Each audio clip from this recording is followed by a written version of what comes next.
নমস্কাৰ বন্ধুসকল, আশা কৰোঁ সকলো ভালে আছে। এতিয়া ৰাতি 10:30 বাজিছে। মোলৈ ফোন আহিছিলে শিমলুগুৰিৰ পৰা, ঘৰৰ ভিতৰত বোলে সাপ সোমাইছে। তাকে সাপডাল ধৰিবলৈ আহি আছোঁ। বহুত এক্সাইটেড হৈ আছোঁ, কি সাপ বা ওলায়। আৰু তেওঁলোকে কোৱা মতে ক'লা বহুত ডাঙৰ সাপ বুলি কৈছে। আৰু আপোনালোকেও চাই থাকক ভিডিঅ'টো শেষলৈকে।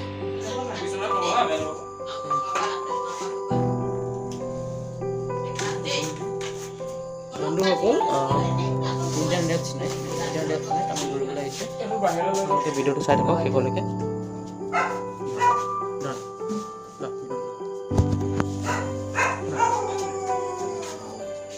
আৱাজটো শুনা,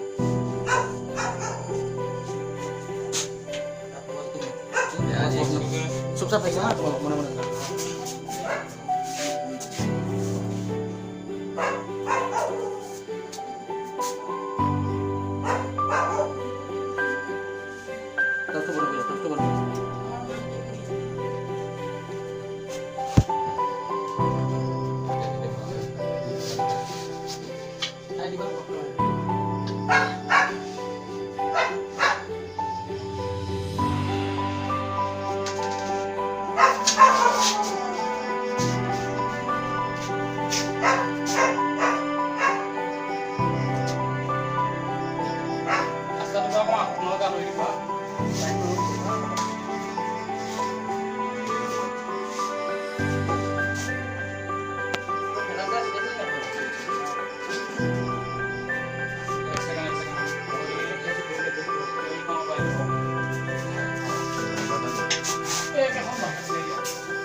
Bear Grylls.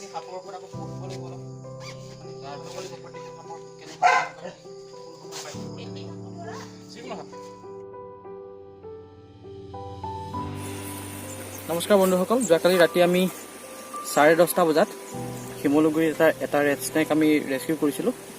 এতিয়া তাক ৰিলিজ কৰিবলৈ আহিছোঁ এই পাহাৰৰ ওপৰত, আৰু আপোনালোকে ভিডিঅ'টো চাই থাকক।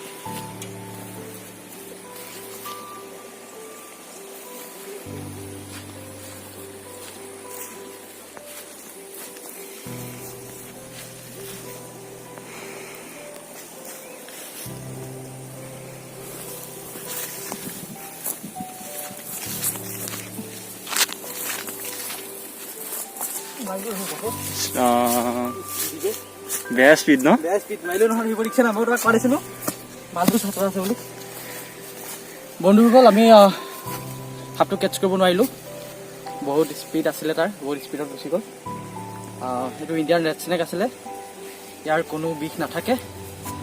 আৰু আপোনালোকে সাপ মৰাটো বন্ধ কৰক। আমাৰ নিচিনা ৰেস্কিউ কৰা মানুহ আছে বা বন বিভাগ আছে, বন বিভাগক খবৰ দিয়ক, তেওঁলোকে ৰেস্কিউ কৰিব। আৰু এই সাপটো বিশেষকৈ ঘৰৰ ওচৰত থকা প্ৰয়োজন, কাৰণ এইটো সাপ থাকিলে বিষাক্ত সাপ আপোনালোকৰ ঘৰত নোসোমায়। ৰেড স্নেক যদি ঘৰৰ ওচৰে পাজৰে আছে, তেতিয়াহ'লে বিষাক্ত সাপ আপোনালোকৰ ঘৰৰ ওচৰত নাহে। ধন্যবাদ।